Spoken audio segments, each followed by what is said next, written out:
वजह से हो रहा है। तुम्हारे गाल की तिल की वजह से कुछ नहीं हो रहा, लेकिन हाँ, तुम्हारी वजह से हो रहा है। तुम इस घर में लक्ष्मी का रूप लेकर आई हो। सब बात ठीक है राज, लेकिन मैं माँ से और झूठ नहीं बोल सकती। मैं कल ही उन्हें सब कुछ सच सच बता दूंगी। नहीं रोशनी, अभी हम कुछ नहीं बता सकते। अभी हमारी शादी को ज्यादा दिन भी नहीं हुए। तुम माँ के दिल में अपने लिए थोड़ी और जगह बना लो, उसके बाद में पक्का मैं ही माँ को सब कुछ बता दूंगा। इस तरह से दिन गुजरने लगते हैं और शकुंतला के घर में खुशियों का आना लगा रहता है। शकुंतला अपनी बहू से बहुत प्यार करने लगी थी। एक दिन शकुंतला रोशनी के कमरे में गई। बहू, ओ बहू, कहाँ है तू? माँ मैं बाथरूम में हूँ, नहा रही हूँ। अरे देख तो मैं तेरे लिए क्या लाई हूँ, जल्दी बाहर आ। अब मैं क्या करूँ? मेरे पास तो काजल भी नहीं है, अब चेहरे पर क्या लगाऊं? राज तुमने अच्छा फंसाया मुझे। माँ आप अपने कमरे में जाइए, मुझे नहाने में थोड़ा टाइम लगेगा। मैं खुद आपके कमरे में आ जाऊंगी। नहीं बहू, तू जल्दी से निकल कर आ, मैं यहीं बैठी हूँ तेरे कमरे में। जब रोशनी को इस बात का एहसास हो गया कि उसकी सास कमरे से नहीं जाएगी, तो उसने अपने गीले बाल एक तरफ कर लिए और बालों से अपना आधा चेहरा छुपाकर बाहर आई। बहू, नहा ली तुम?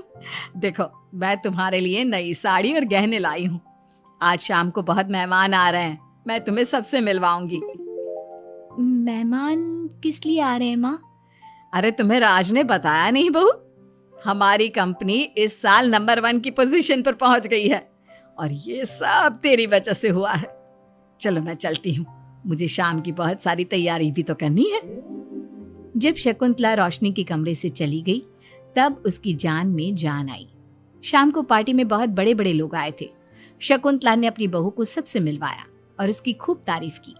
पार्टी में सब लोग शकुंतला के सक्सेस का राज पूछ रहे थे, तो शकुंतला अपनी बहू और उसके दिल की तारीफ कर रही थी। एक दिन शकुंतला अपने बहू बेटे के साथ घूमने गई। आज हम घूमने आए हैं तो देखो मौसम भी कितना प्यारा हो गया है, लगता है बारिश आने वाली है। शकुंतला के इतना कहते ही जोरों की बारिश शुरू हो गई। रोशनी और राज कुछ सोच पाते इससे पहले ही रोशनी के गाल पर काजल का तिल बह गया और शकुंतला ने ये सब देख लिया। अब शकुंतला के गुस्से की कोई हद ना रही। तूने मुझसे झूठ बोला? तेरी इतनी हिम्मत! कल वही मैंने तुझे इतना प्यार किया, तुझे अपने बेटे से ज्यादा ममता दी, और तूने मेरे साथ विश्वासघात किया। मैं तुझे कभी माफ नहीं करूंगी। माँ, इसमें रोशनी की कोई गलती नहीं है। मैंने ही कहा था इसे ऐसा करने के लिए। रोशनी ने कई बार आपको सच्चाई बताने की कोशिश की, लेकिन मैंने हर बार उसे रोक दिया। क्या तूने कहा था? क्यों किया तूने ऐसा? कितना बुरा दिन था वो जब मैंने तुम दोनों की शादी करवाई, और तुझे शर्म नहीं आई अपनी माँ को धोखा देते हुए? तो माँ, मैं और क्या करता? अब तो पीछे ही पड़ गई थी तिल वाली बहू के। आपको कोई लड़की भी तो नहीं मिल रही थी, और मैं रोशनी को बहुत प्यार करता हूँ, उसके बिना नहीं रह सकता। हाँ, तो अब इसी के पास रहे। मैं तुम दोनों की शक्ल नहीं देखना चाहती।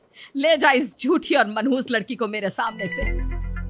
माँ, कल तक तो रोशनी बहुत भाग्यवान थी, आज ये मनहूस हो गई। अपनी सोच बदलो माँ, चेहरे के ऊपर तिल होने से कुछ नहीं होता। आपने देखा नहीं, रोशनी के घर आते ही हमारे सारे काम पूरे हो गए। आज हमारी कंपनी नंबर 1 है। अब कब अंधविश्वास करना छोड़ोगी? बेटे के इतना समझाने पर माँ को समझ में आ जाता है कि वो गलती कर रही है। शकुंतला अपने बहू बेटे को लेकर घर आ जाती है। अगले दिन शकुंतला रोशनी के गाल पर काजल से एक तिल बना देती है। राज और रोशनी शकुंतला को बहुत हैरानी से देखते हैं। तब वो कहती है, ऐसे क्या देख रहे हो तुम दोनों? ये तिल नहीं, काला टीका है, ताकि मेरी बहू को किसी की नजर ना लगे। शकुंतला की बात सुनकर सब हंसने लगते हैं।